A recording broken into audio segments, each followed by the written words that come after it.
মসজিদে যারা আমাদের লাগাই নাই কাজ করাই নাই, আল্লাহ রাব্বুল আলামিন ডাকতে বলেন না বন্ধু না, এই কারণে আমি আল্লাহ তাবারক তাআলা তোমার মসজিদের মুসল্লিদের দোয়া কবুল করতেছি না। শর্ত আছে একটা বন্ধু, এ বন্ধু মসজিদ তৈরি করার পরে একটু বাঁকা হয়েছে বন্ধুর, এই মসজিদ বাঁকা হওয়ার কারণে কারোর শেরজা আমি আল্লাহর দরবার পর্যন্ত পৌঁছাতেছে না।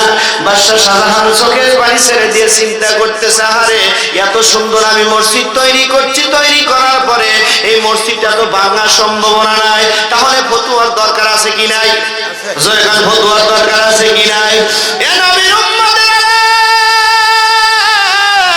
আল্লাহর ওলি বাদশা শাহজাহান চোখের পানি ছেড়ে দিয়ে রওনা করলেন। রওনা করার পরে নিজামউদ্দিন আউলিয়ার কাছে, হুজুরের কাছে চলে গেলেন। হুজুর বেয়াদবি মাফ করবেন, আপনার দরবারে কি আমি প্রবেশ করতে পারি? আল্লাহর ওলি হযরতে বাদশা নিজামউদ্দিন আউলিয়া বলে, অবশ্যই, আপনি দিল্লির একজন সম্রাট, আপনি দিল্লি আমার দেশের বাদশা, আপনি আমার দেশের প্রধানমন্ত্রী, আপনি আমার রুমের ভিতরে আসবেন না? কে আসবে? আসেন।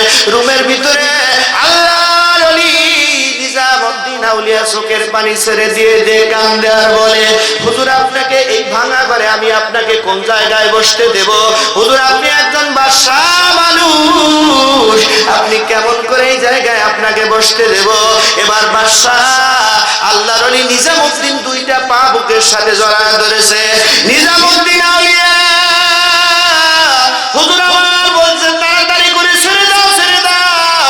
আপনি যদি এই দিল্লির বাদশা, সাধারণ জনগণ যদি আপনাকে দেখে ফেলে রে, আপনাকে বাদশা বলে আপনাকে মানবে না। এবার সুন্দর করে আল্লাহর ওলি ডাকতে বলছে, হুজুর আপনি বলেন কি ঘটনা ঘটছে, একটু মেহেরবানি করে দয়া করে যদি বলতেন। বলছে, হুজুর দুঃখের কথা কি বলবো, কষ্টের কথা কি বলবো হুজুর, কারণ হলো আমি একটা মসজিদ তৈরি করেছি আজকে 3 জুমা। কয় জুমা? কেরে ভাই যাস কেরে ভাই? 3 জুমা। কয় জুমা? জোরে কোন কয় জুমা? 3 জুমা ধরে আল্লাহ তাবারক তাআলা গায়ব থেকে ইলহাম করে জানায় দিচ্ছে, ও বন্ধু শাহজাহান তোমার মসজিদের দোয়া কবুল হচ্ছে না বন্ধু। এবার সুন্দর করে বাদশা শাহজাহান নিজামউদ্দিন আউলিয়ার চেহারার দিকে তাকানোর পরে নিজামউদ্দিন আউলিয়া ডাক বলছে, হুজুর গো, আমি 1 নয় 2 নয়, আমি 99টা খুন করেছি। আমার আল্লাহ যদি আমার জীবনের গুনাহ মাফ না করে, আমি কিয়ামতের আল্লাহর আদালতে কি দাঁড়াতে পারবে? জোরে বলেন পারবে কি? নিজামউদ্দিন আউলিয়া বলে, বাদশা যাও চলে যাও রে বাদশা, আমি পারবো না। কারণ হলো আমি 100টা খুন করেছি, 99টা খুন করার পরে আরেকটা খুন করেছি রে। এবার বাদশা শাহজাহান বলে, নিজামউদ্দিন আউলিয়া কেমন করে তুমি খুন করলে বলো। নিজামউদ্দিন আউলিয়া বলে, আমি একটা ডাকাত ছিলাম। কি ছিলাম? যেরকম কি ছিলাম?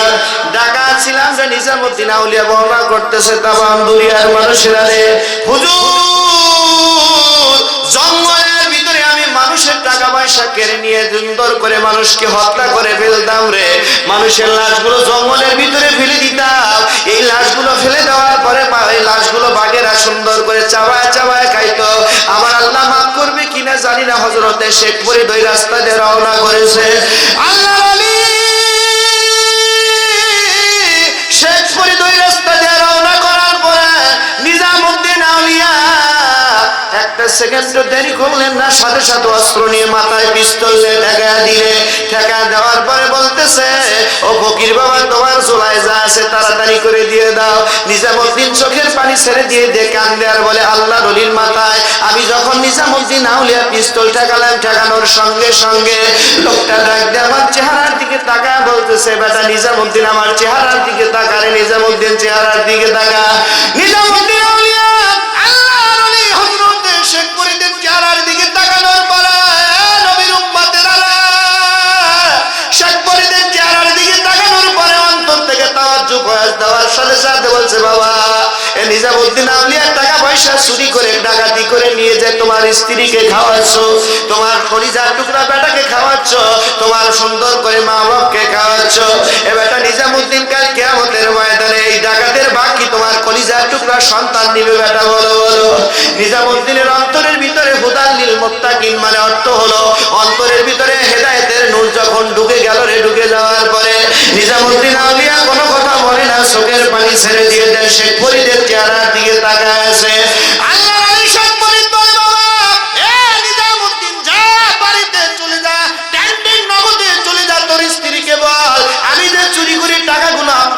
এই ডাকাতি করে টাকাগুলো আমি আপনাকে এনে দেই, এই টাকা কিয়ামতের ময়দানে এই চুরির বাক্যে আপনি নিবেন, আপনি নিবেন। এবার সুন্দর করে বলে, হুজুর আপনি পালায়া যাবেন। কি হয়ে যাবেন? জোরে কোন কি হয়ে যাবেন? পালায়া যাবেন। এবার বলছে বাবা লটা, লটা বোঝেন বা লটা, এখন তো লটা নাই, সে কোন লটাতে আল্লাহর ওলি শেখ ফরিদকে বাঁধলেন, বাঁধার পরে বাড়িতে চলে গেলেন। যাওয়ার পরে পানের বিবি ডাকতে বলতেছে, ও নিজামুদ্দিন এত তাড়াতাড়ি করে আপনি আসলেন, ঘটনা কি? আমি তো জানি রাতে 1টা 2টার সময় আপনি আসবেন।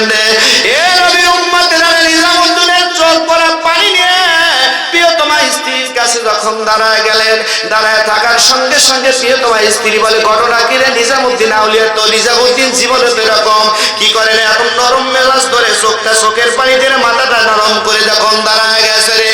এ নবীর উম্মতেরা রে, আল্লাহর ওলির তাওয়াজ্জুহ পাওয়ার পরে ডাকতে বলতেছে, পানের বিবি রে, আমি টাকা পয়সা মানুষের কাছ থেকে কি করে নিয়ে এসেছি, আমি টাকা পয়সা মানুষের কাছ থেকে বন্টন করে লোকে লুট করে নিয়ে আসি।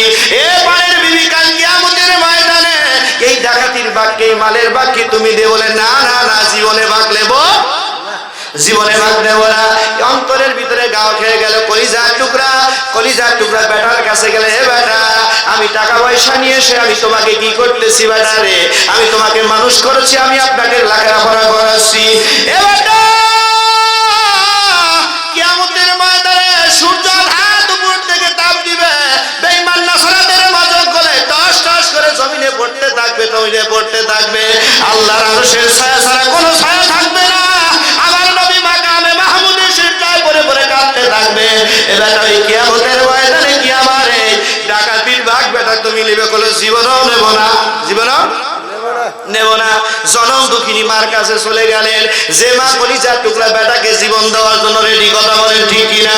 কলিজার টুকরা মায়ের কাছে চলে যাওয়ার পরে বলছে, ও মা, আমি নিজামুদ্দিন আউলিয়া প্রত্যেকদিন রাত্রে ডাকাতি করে টাকা নিয়ে আসি রে মা। ও মা, মায়ের টাকার বাকি, ও মা তুমি কি নিবে? মা বলতেছে, বাজারে কিয়ামতের ময়দানে আমি মা পরিচয় তোমাকে কিয়ামতের ময়দানে দেব না। নিজামুদ্দিন আউলিয়া নিচের দিকে মাথাটা হেট করে কাঁদতে কাঁদতে জঙ্গলের দিকে রওনা করলেন। আল্লাহর ওলি শেখ ফরিদের সুন্দর করে 2টা হাত খোলা হয়ে গেছে। হুজুর আবার চোখের পানি ছেড়ে দিয়ে বসে বসে কান্নাকাটি আরম্ভ করে দিলেন। কান্নাকাটি আরম্ভ করে দেওয়ার পরে নিজামুদ্দিন আউলিয়া হাজির হয়ে গেলেন। জোরে বলা যাবে কি একবার মারহাবা?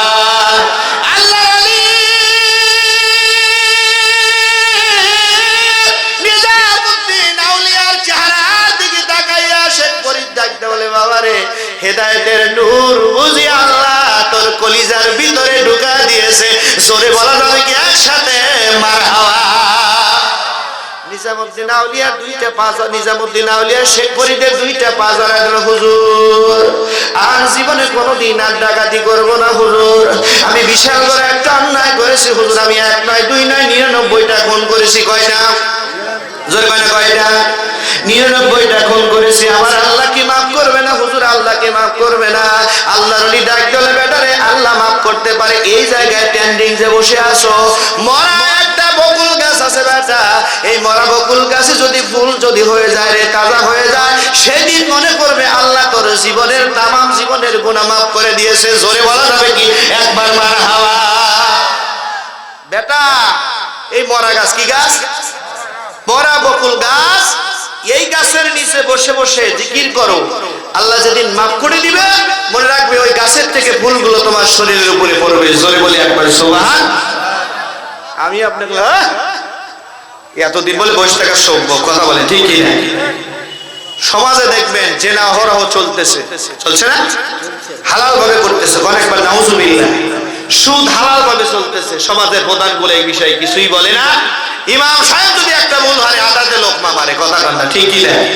এই মসজিদের জীবনে কোনদিন মসজিদে যায় না, যা কয় মসজিদের ওরে ই রয়েছে, আহসা রয়েছে, আসলে জীবনে মসজিদে যাই না, সপ্তাহে একদিন যায় ইমাম সাহেবের মনে হয় ইমাম সাহেব চা কর, কথা কন ঠিক কিনা? কথা কন ঠিক কিনা? ইমাম মানে হলো নেতা। ইমামদের আলেমদের ভালোবাসবেন, আলেমদের মহব্বত করবেন।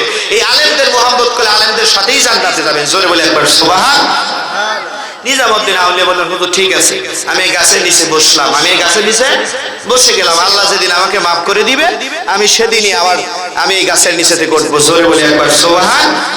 নিজামুদ্দিন আউলিয়া বসে আল্লাহ আল্লাহ আল্লাহ আল্লাহ জিকির করতেছে। জিকির করতে করতে করতে করতে 12টা বছর কেটে গেল। কয় বছর? এক যুগ কেটে গেল। নিজামুদ্দিন আউলিয়া এক যুগ কেটে যাওয়ার পরে হঠাৎ করে লক্ষ্য করে দেখতেছে যে আপনার পাশের থেকে কে যেন বলকে একটা কবর খুঁড়তেছে। কি খুঁড়তেছে? দরুদ পড়ি আল্লাহুম্মা